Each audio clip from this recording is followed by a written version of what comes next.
Good evening. Welcome to the Northshire Bookstore and our fourth annual presentation of the Bookseller presentation for Christmas. Tonight we will be talking about the books that we think are the best books to come out this Christmas.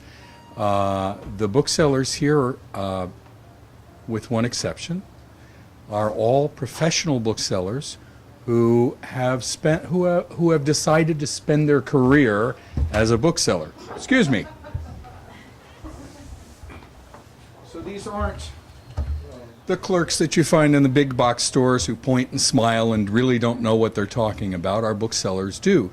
The one exception is our children's bookseller, Aubrey, who, although she has not devoted her life to the bookselling life, she is a student. She knows more about children's books than just about anybody I've ever met. So with that, I'd like to introduce to you our first bookseller presenter, Sarah Knight. She usually hangs out in the mystery department. She'll be talking about craft books, some mysteries, and a few other books. Please welcome Sarah Knight.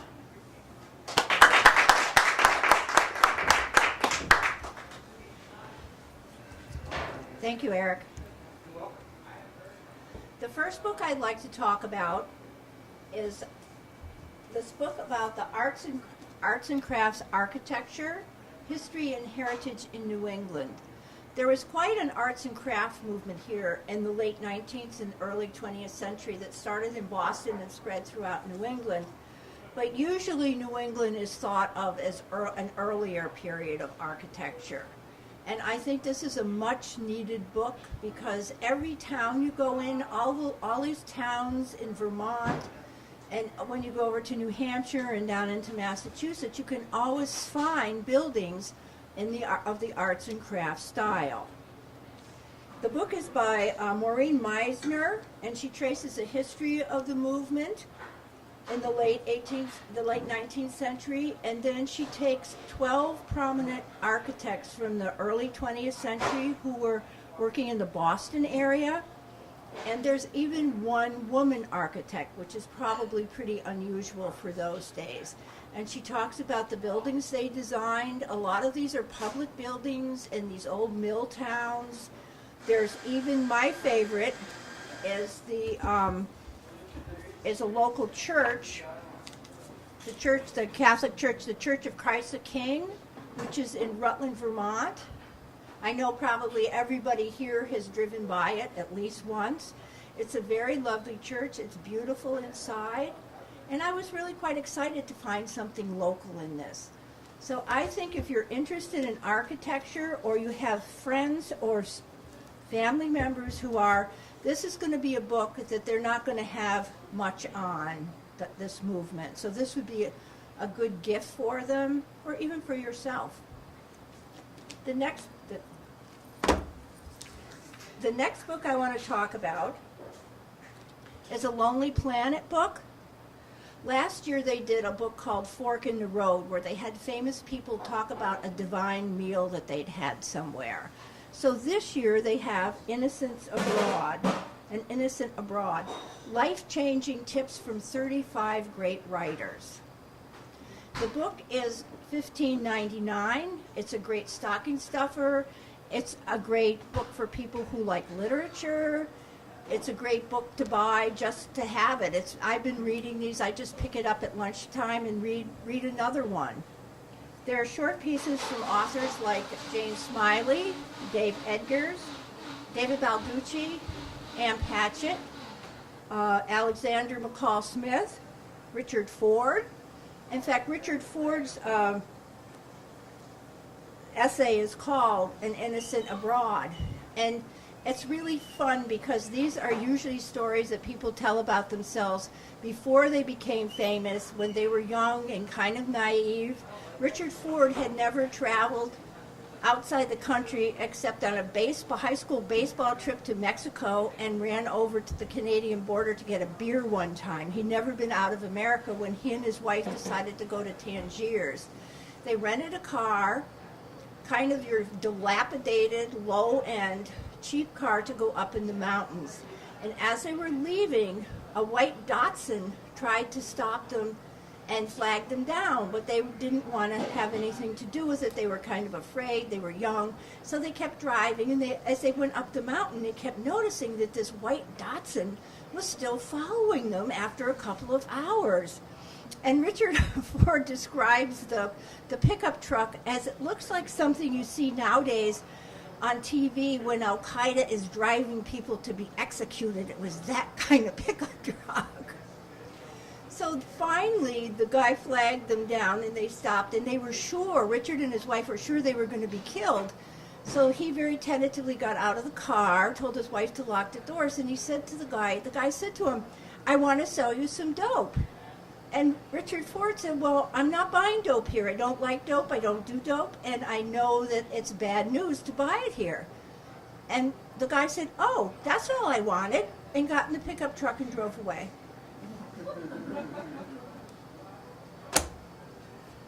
Okay. The next book came out last week. Tuesday, I don't know. It's by Haruki Murakami, who is he's very, very popular in Japan, where he's from, and he's also very popular in the West. He's popular in America, he's popular in Europe, and he writes kind of quirky, kind of sometimes magical realism, just any kind of story, and they always have a lot about Western culture in them. And this is called The Strange Library. He wrote this in 2005. It's a novella. And it's a little short even to be a novella, but it's it's kind of a magical tale. It's like a fable, and it's about a little boy who takes books back to the library. He has 2 books he takes back, and he returns them, and he says to the librarian, I want to get out books about taxation in the Ottoman Empire." And the librarian said, "Well, you have to go to the basement to get those books." And this is kind of like him Alice going down the rabbit hole. He goes down to the basement. Well, a cranky old man takes him, gets the books, takes him through a labyrinth, and finally locks him in a cell and tells him he has to memorize everything that's in those books before he can be let out. There's also a young woman who may or may not be real, who brings him wonderful meals, and a man who wears a sheepskin outfit, and all you can see of him is his eyes. The rest is all sheepskin. And the young woman and the sheepskin man lead the boy out of the library. It's it's really a fable. I'm not quite sure what it means. I'll let the Murakami scholars figure that out. But the Chip Kidd designed the book. He's and he included a lot of his. It says the library was even more hushed than usual. This is called typewriter. This is typewriter font. Actual typewriter font that he uses, and it goes on. I think I read it in under an hour. And Chip Kidd apparently collects old Japanese graphic art. And so he has it interspersed, it's appropriate to what the text is. It's very nicely packaged. I think it would be a great gift for people who like Murakami, people who like literature, people who like graphic art. It's a paper, I think it's a paperback. It's priced at $18, and it's really delightful. I just thought it was just wonderful. And I still don't know quite what it means, but that's all right. Okay. The next book I want to talk about is called The Art of Deception, which is, it's a book about illusions.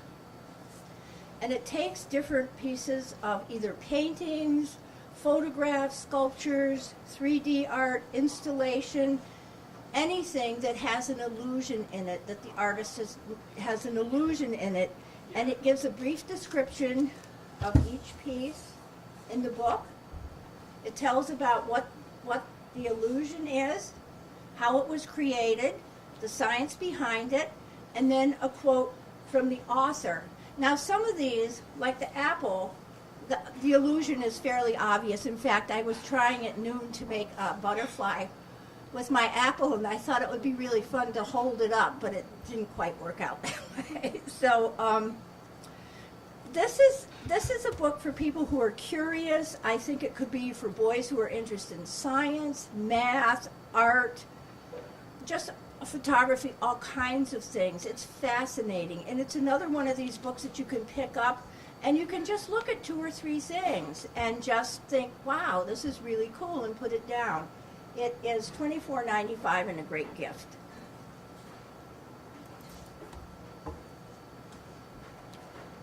My next choice is Vivienne Mayor, a photographer found.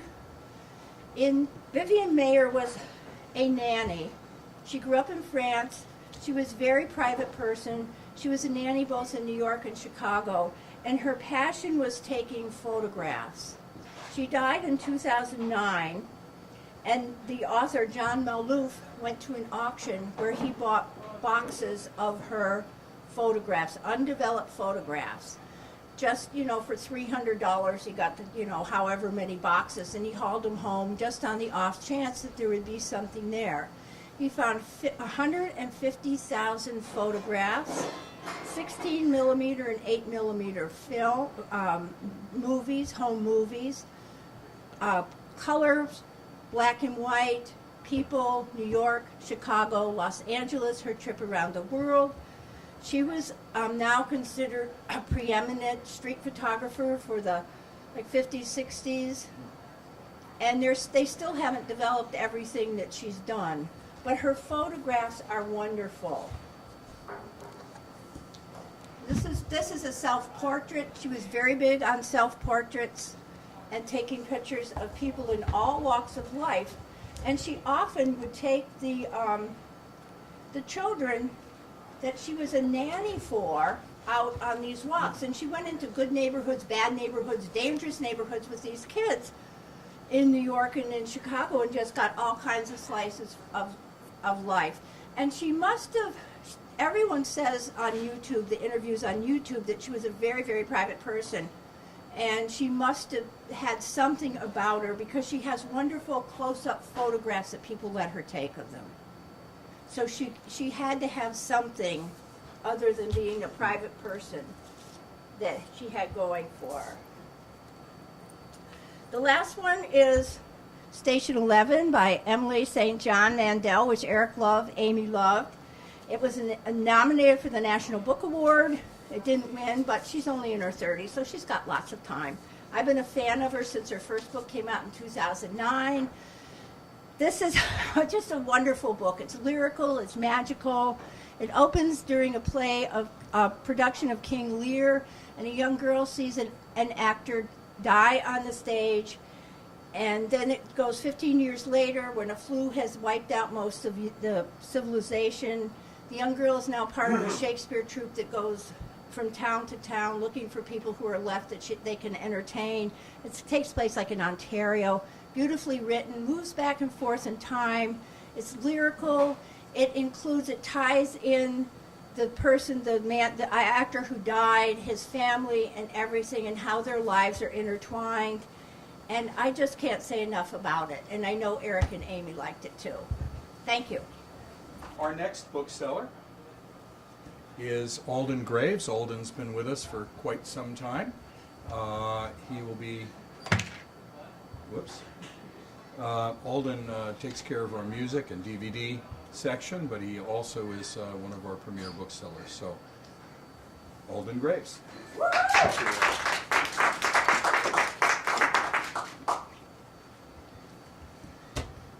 The first book I'd like to talk about this evening is called Fetch the Devil, and the author's name is Clint Richmond.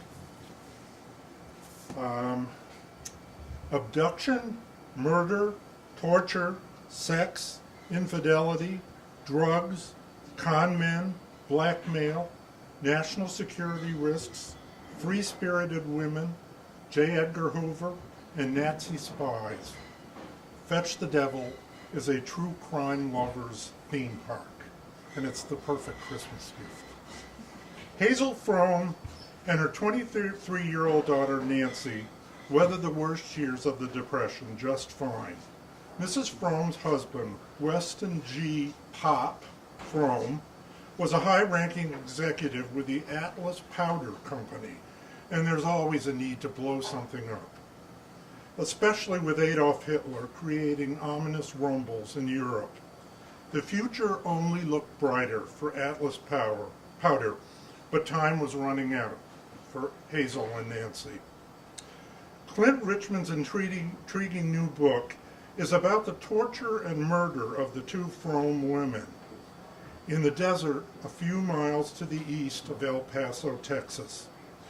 It proved to be a whodunit with an impressive array of suspects, including an international con man who performed illegal abortions to supplement his income, and a cadre of Nazi spies with vested interests in Weston Fromm's explosive business. If the brutal murders remain unsolved, Mr. Richmond provides a compelling, intelligent theory as to the motives behind the horror that befell Hazel and Nancy. The second book I'd like to talk about is a book I particularly liked this year. It's John Lars' biography of Tennessee Williams. There's probably no greater tribute that could be made to Tennessee Williams' Mad Pilgrimage of the Flesh, the book, than to state that it is what Williams earned and what he deserved. Like its subject, Mr. Lars' book is literate, eloquent, illuminating, uncompromising, witty, and catty.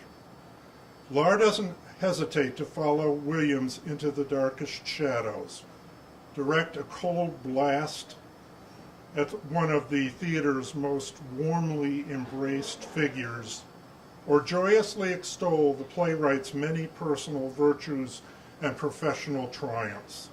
Seldom has any artist reached the heights Williams knew or experienced the depths to which he was frequently banished, more often than not by his own doing. Like many of Williams' major characters, life finally overwhelmed him. He flaunted his homosexuality at a time when that wasn't done, without society exacting a heavy price. He also endured an affectionless childhood, the scathing critical reception of his later work, personal and professional betrayals, an involuntary commitment to an asylum, drug addictions, an insatiable sexual appetite, alcoholism, as well as Betty Davis and Tallulah Bankhead, either one of whom would have sent a lesser man scurrying back to the welcome company of asylum inmates. The next book I would like to talk about is called Tinseltown. And the author is William J. Mann. Everyone has secrets, although the frequency of occurrences or the degrees of darkness may differ from person to person. Even the shimmering California sunshine can't cast a flattering light on the secrets harbored by the various participants in Tinseltown, William J. Mann's new book about one of Hollywood's most intriguing, officially unsolved murders. The shooting of any prominent person causes an exorbitant amount of publicity, but the death of William Desmond Taylor in his upscale Los Angeles apartment on February 1st, 1922 was particularly notable for its bad timing. Tinseltown is as much about a pivotal period in the history of the movie business as it is a fascinating whodunit involving a high-profile murder and 3 glamorous suspects. The studio's idea of creating a motion picture producers and distributors of America to police movie content and strengthen the country's moral fiber backfired when former U.S. Postmaster General Will Hayes took his new job seriously. Like the murky resolution to the Taylor murder, not all Hollywood stories had a happy ending, even with Mr. Hayes lighting the path to salvation. But Tinseltown is definitely a story to savor. The next book I wanted to talk about is the Cullum Tobin's Nora Webster. I liked Nora Webster because of her contrariness. I liked her for the bad moods that she embraced without hesitation. I understood her impulse to stand behind a curtain and hope that the next person coming up the walk, peddling sympathy like it was a magazine subscription, would think no one was home and just go away. All of them say that they won't stay very long, but Nora felt obligated to at least offer a cup of tea while she steeled herself for the next onslaught of fond remembrances about her recently deceased husband. There are a lot of well-meaning folks in County Wexford, Ireland. They shake their heads at Nora's reluctance to get out and mingle with people, and worry over her polite refusal to do what needs to be done to get on with her life. Nora's life has died in small increments during her husband's prolonged illness. Its restoration may take even longer. The person who was the pinion for her life is gone, so Nora does let things get her down. Nora Webster is typical of its author's preferences for stressing character over story. This does not mean, however, that there is any void where a plot should be, mostly because Nora herself is such a fiercely original creation, and her story coincides with traumatic changes within Ireland itself.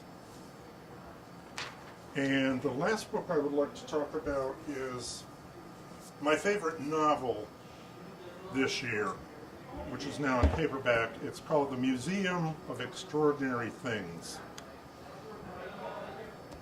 While swimming in the Hudson River, Coralie Sardi makes a grim discovery.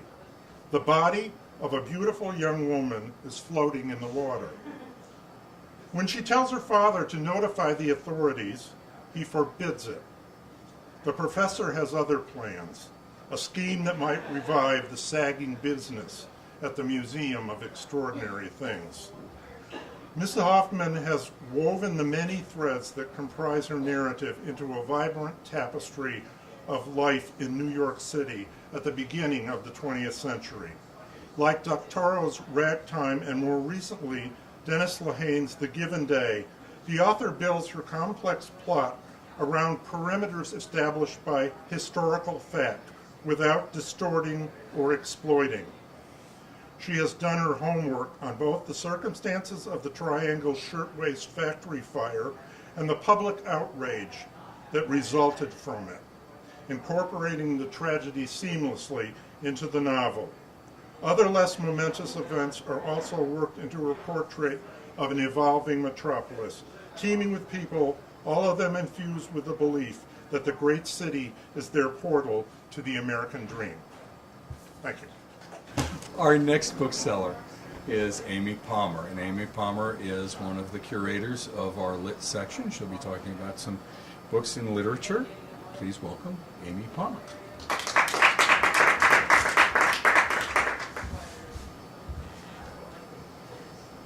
Hello. So the first book I'm going to talk about is called The Laughing Monsters by Dennis Johnson, and it is about a rogue intelligence officer, Roland Nair, who lands in Freetown, Sierra Leone, ostensibly to reunite with his friend Michael Adrico, an African claiming to have served the Ghanaian army, the Kuwaiti Emiri Guard, and the Green Berets on a variety of mysterious missions. With him is Davidia St. Clair, his latest in a string of fiancées, who may or may not be the daughter of a senior American soldier.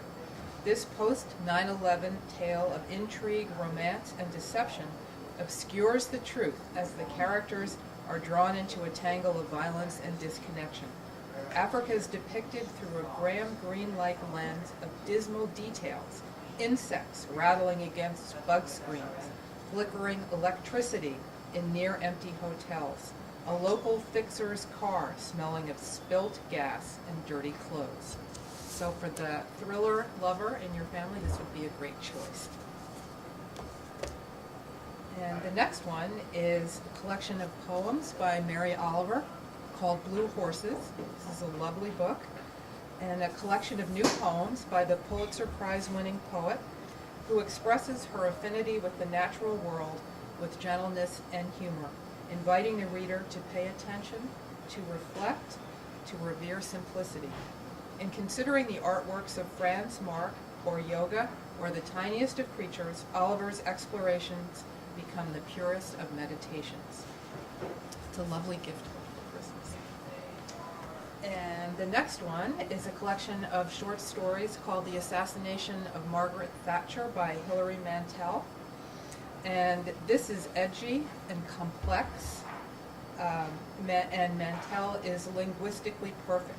From the strained relations of female staff in a Harley Street office to culture shock, anorexia, and a cautionary tale about adultery, these eerie contemporary fables are completely unnerving. Mantel is fascinated by the shadow world and by the gruesome. Clearly, sinister forces are at work. In a story called Kama, the cruelty of two children is described as they hide in the grass, hoping to spy on a disfigured child. Lovely idea for Christmas. In another story, a couple's vacation has a violent occurrence that the reader hopes isn't possible. And the title story, The Assassination of Margaret Thatcher, is so cleverly written that I had to look up and make sure that Margaret Thatcher hadn't been assassinated. I mean, it's so convincing and so well done. And for somebody that likes gruesomeness and beautiful language and really makes you think and squirm, this is a perfect one. The next one is a memoir called The Wild Truth, and it's by Corinne McCandless, who's the brother of Chris McCandless, who was the subject of the book Into the Wild in 1992. And he was the young man who hiked into the Alaskan wilderness and starved to death in a school bus. And it captured worldwide attention and captured the attention of writer John Krakauer, who wrote the story Into the Wild. And he approached the McCandless family and was given access to private letters and papers, but he promised not to reveal anything about what had gone on in the family when he wrote the book. And this story is Corinne McCandless's own. What had prompted her brother to wander off into the unknown. And this honest memoir offers insight into her brother's motivations while revealing the sad truth of her family's history. In the end, it's her story as she tries to find in her own life what was so needed in her childhood: self-worth, strength, and unconditional love. And it turns out that her father was married to another woman when he married their mother. There was a second family. He was violent and abusive, and there was a really tumultuous dance between the parents as they were growing up, and the children took care of each other. And they both had terrifically different lives, but it's a story of survival. And when I first read this, I had the idea that Chris McCandless was crazy, that he was insane and chose to go off and be alone and you know, sort of be a wilderness hero. But it's not true. It was the first time in his life he had ever felt freedom. So it's really a remarkable story of survival. And the last one is Unstow Life, a daughter's memoir of art and love in the age of abstraction. And I loved this book. I knew nothing about Gabrielle Seltz. I didn't know that her father, Peter Seltz, was a curator at MoMA in New York City. I knew very little about expressionistic art, and it sent me onto the internet to look up Rothko and de Kooning and all kinds of abstract expressionist artists. It's a poignant and candid memoir of the art world and a daughter's telling of the lives of her two brilliant yet tempestuous parents. Her father was known as Mr. Modern Art, and he was brilliant. He wrote a lot of papers, a lot of books, He curated the works of all kinds of artists all over the world, but he was also married 4 times, and he was narcissistic. Her mother, Thalia Seltz, was a writer and director of the artist community called West Beth in New York City. I knew nothing about that when I read this book. And she and her husband separated, and so the 2 girls were shuttled back and forth. Gabrielle has a sister as well, between the parents. And they grew up in the heyday of abstract expressionism, and their homes were peopled with the likes of Rothko, de Kooning, Giacometti, and Christo, to name a few. Seltz adroitly traces her journey of coming to terms with the ramifications of growing up in the world where the boundaries of art and life were often blurred. And if you're interested at all in art and in this fascinating family story, it's really a great read. I love this book. That's all I got. Thank you.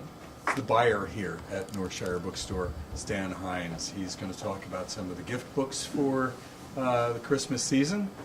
Please welcome Stan Hynds.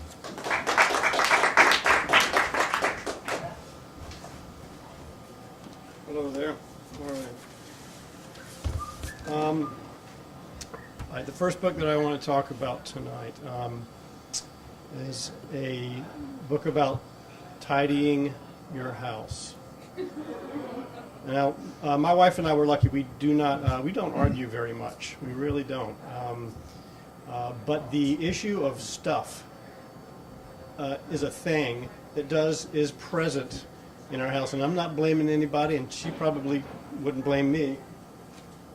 But I'm thinking about getting this little book for us for Christmas. It's called The Life-Changing Magic of Tidying Up, the Japanese Art of Decluttering and Organizing by Marie Kondo. Now, you'll get a good idea of what this book is about just by flipping through the table of contents.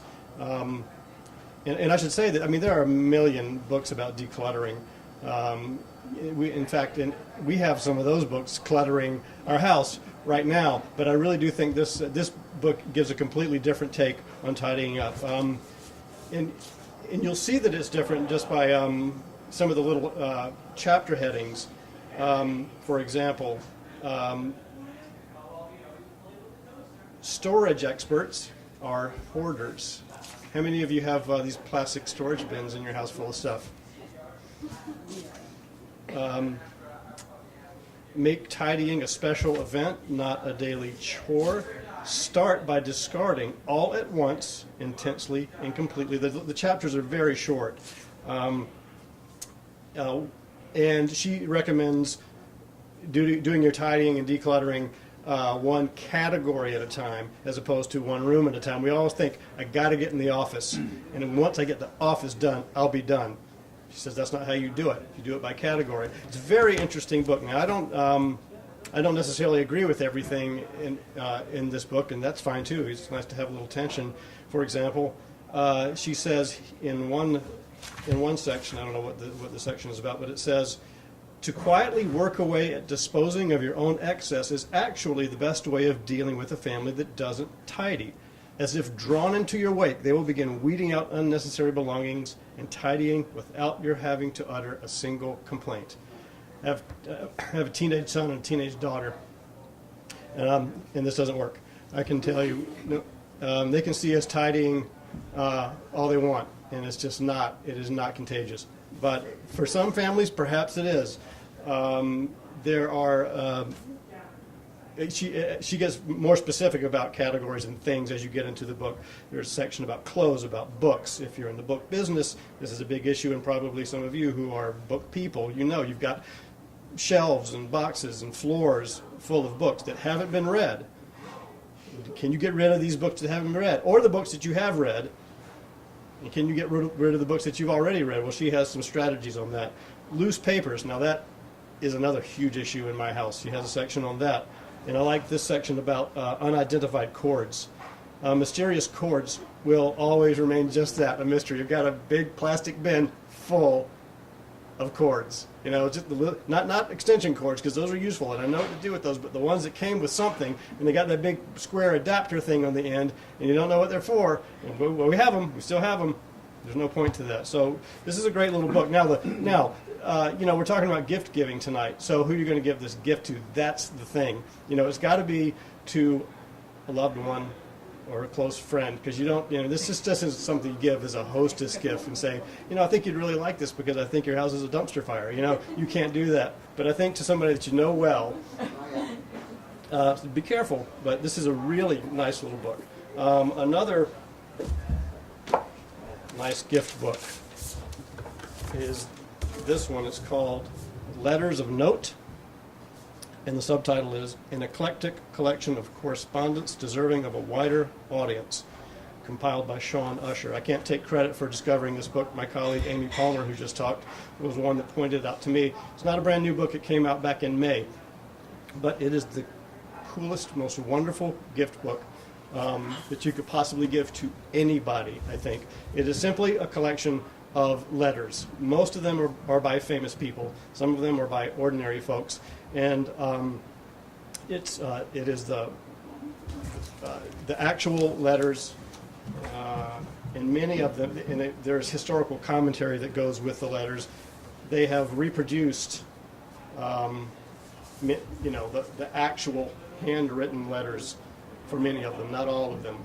And there are letters here from heads of state and from athletes and from musicians and composers and writers, presidents. There is a letter from Roald Dahl to a young lady who wrote him a letter after she read the BFG, which is one of the greatest kids' books of all time.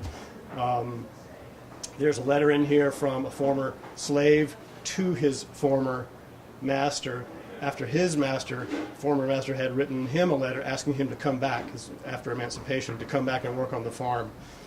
And this gentleman wrote a letter back asking sort of what he could expect to be paid, and if he wouldn't mind sending him all his back wages for the many years that he had worked for him. As I went through this book, deciding which examples to relate to you, every single page is as good as the next one. On this page, a gentleman, John Arbuthnot Fisher, who was in the Royal Navy, writes a letter to Winston Churchill, who at that time was a minister of munitions. And he says, among other things, I hear that a new order of knighthood is on the tapis. I had to look up on the tapis. It means under consideration. It says, I hear that a new order of knighthood is on the tapis. OMG. This is 1917. So this is the first that we know of example of OMG. A letter from Robert Falcon Scott that he wrote to his widow a couple of months before he perished at the South Pole. And in fact, that's the letter that I showed you earlier.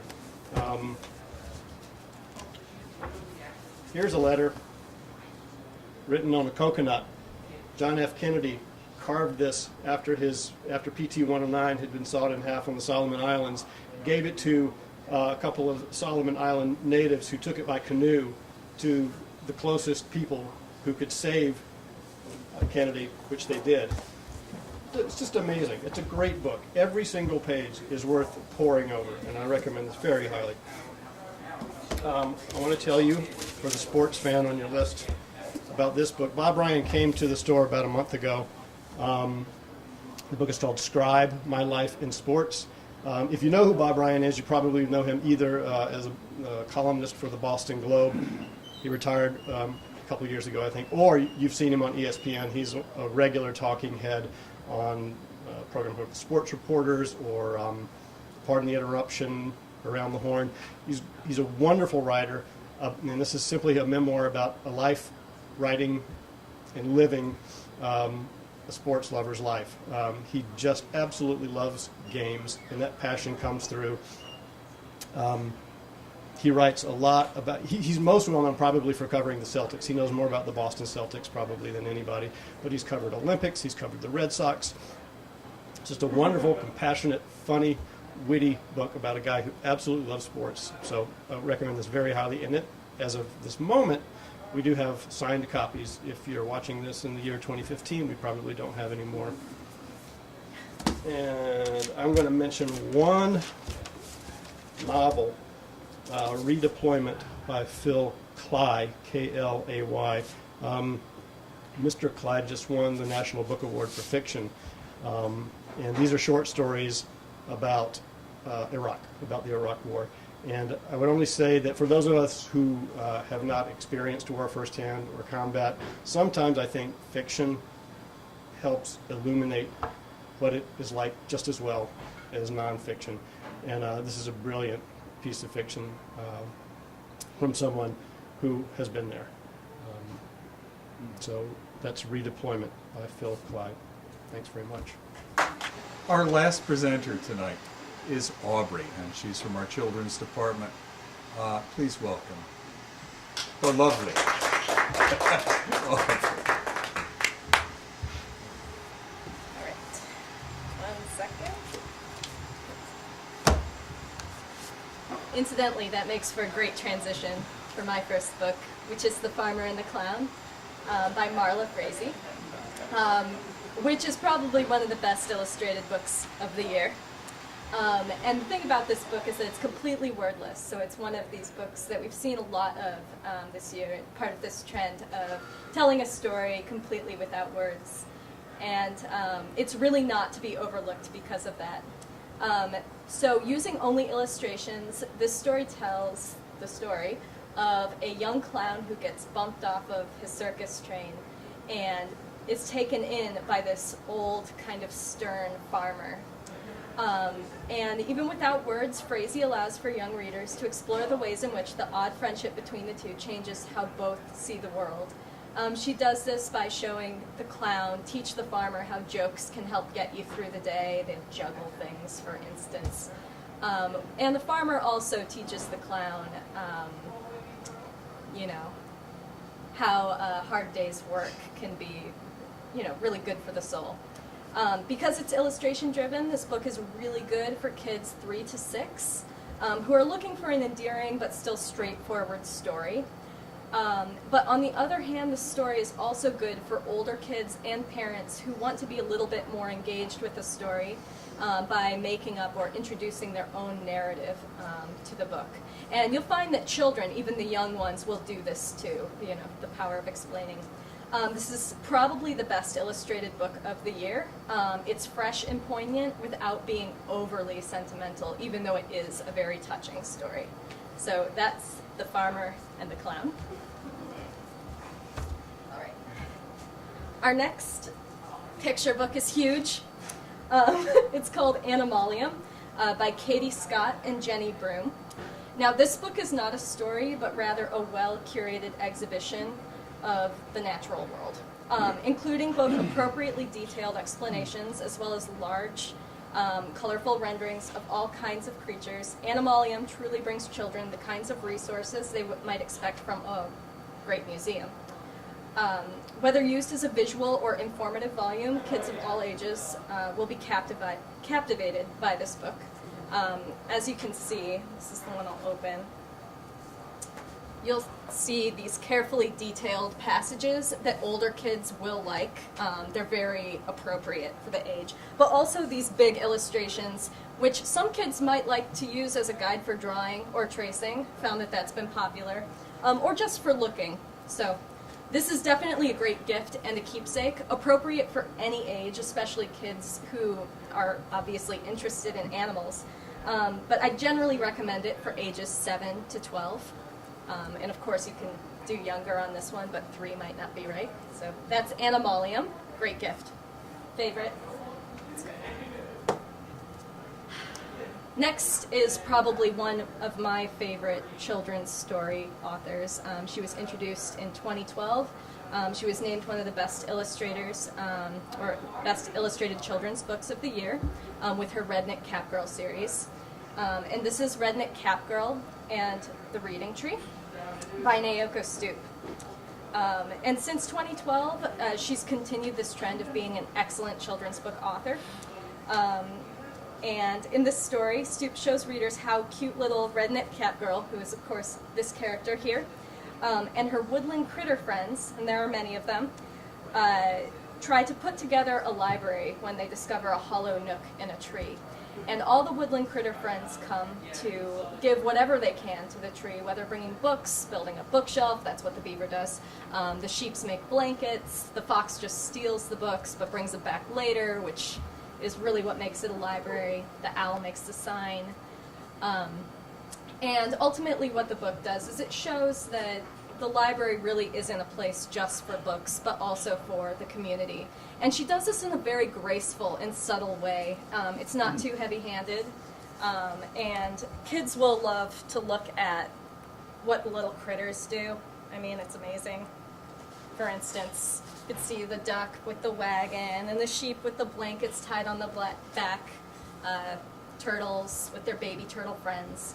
So this is very cute, and it would be great for, again, this is a little bit younger, 3 to 6, 3 to 7, and that's Redneck Cat Girl in the Reading Tree.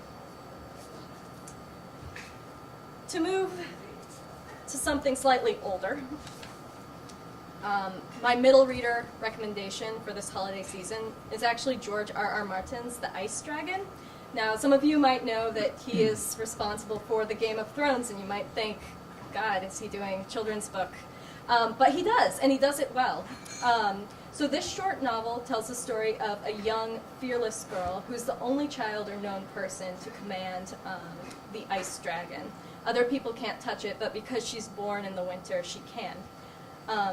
And the great thing about this book is its illustrations by Luis Royo. And they're like this, if you can see. They're full-page illustrations, and they're sketches. And they're really nice. And the story tells how the girl and her dragon become the last hope for her village when this very sudden and very intense war pretty much starts destroying things.